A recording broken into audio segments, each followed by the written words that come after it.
వీడేంటి ఇంత సైలెంట్గా వెళ్ళిపోయాడు?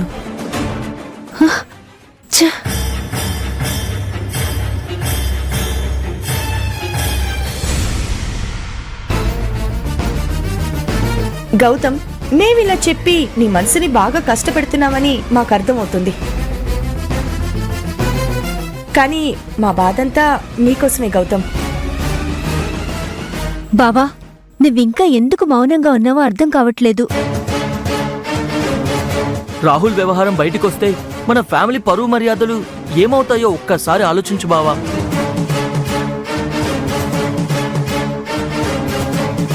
బావా, మన స్టేటస్ డ్యామేజ్ అవ్వకముందే వాళ్ళిద్దరి వ్యవహారం నువ్విప్పుడే తేల్చు బావా.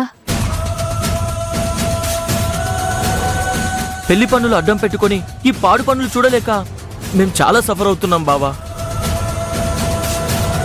మీరిద్దరు బయటికి వెళ్ళండి. బావా, I said just get lost. బావా, చెప్పేది మీకే అర్థం కాలేదా? వెళ్ళండి, వెళ్ళండి.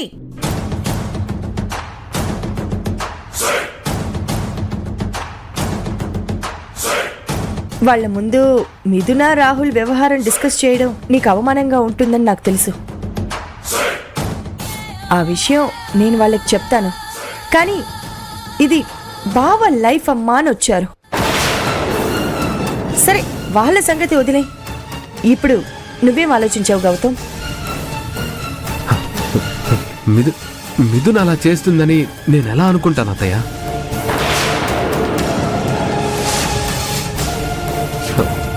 తనలో సడన్ గా ఇంత మార్పు వస్తుందని నేను ఎలా నమ్మను అత్తయ్య? మీరు వీడియో తీసింది, నేను చూసింది, అదంతా ఒక భ్రమ అయితే బాగుండు అత్తయ్య. నిజం చెప్పండి అత్తయ్య, మిథున అలా చేస్తుందా?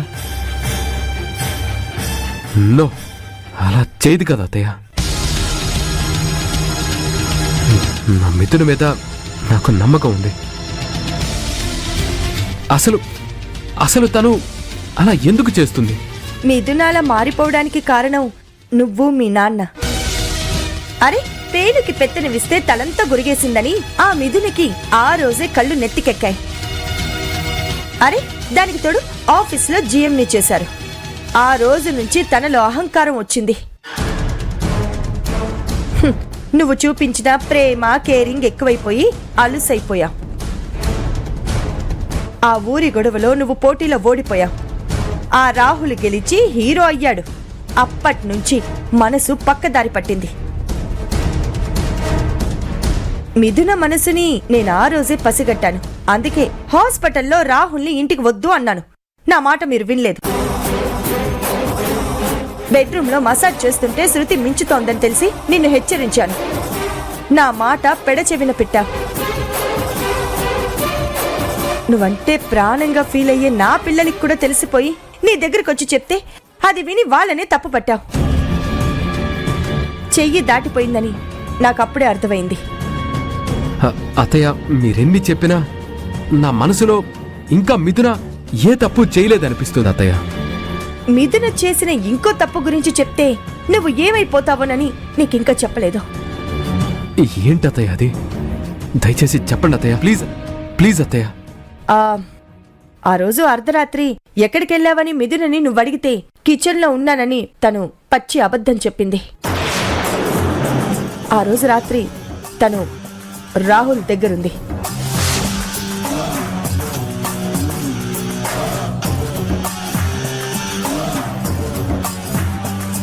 కావాలంటే ఈ వీడియో చూడు.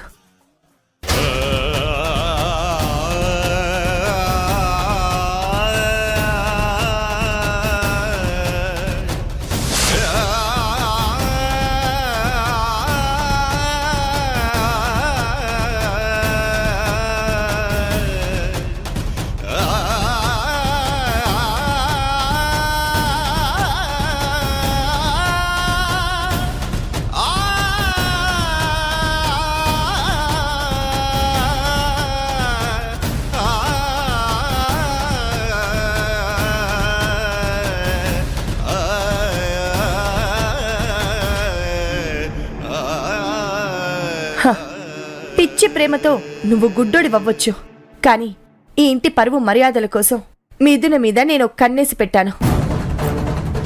నువ్వు బయటికి వెళ్ళగానే తను రాహుల్ రూమ్లోకి వెళ్ళింది. చచా, పెద్దదాన్ని నేనివన్నీ చెప్పలేను.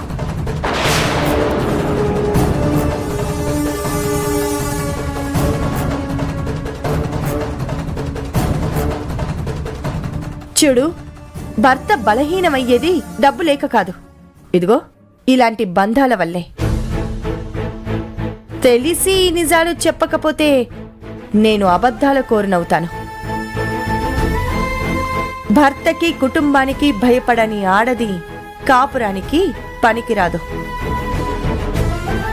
పక్కదారి పట్టే ఆడదానికి నీతులు చెప్పడం, దున్నపోతు పాలిస్తుంది అనుకోవడం రెండూ ఒకటే.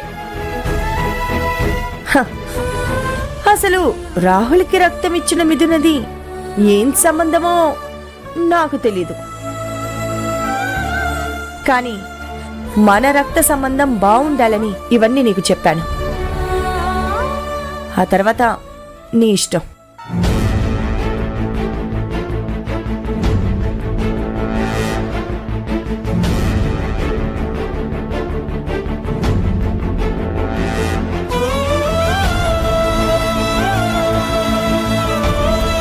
ఇప్పుడు మీరు ఇంటికొస్తేనే నేనింటికి వెళ్తాను.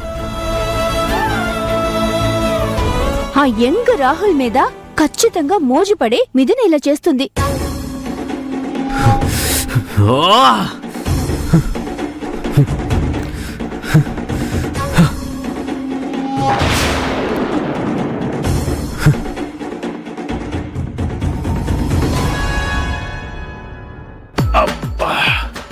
ఏం జర్నీ ఏంటో, ఒళ్ళంతా హోనమైపోయింది.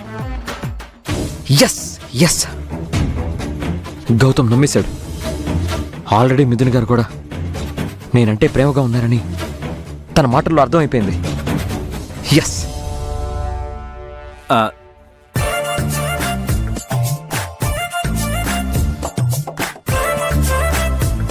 ఏం రాహుల్? హలో అంకుల్ గారు, ఏమైపోయారు? మా ఊర్లో పొలం పంచాయతీ నడుస్తుంది. ప్రణవి పెళ్లిలోపు అది తేలాలని మా ఇంద్రాణి నన్ను అక్కడ పంపించింది. ఆ పొలం మనకు వచ్చేసింది, ఇప్పుడు హ్యాపీయే.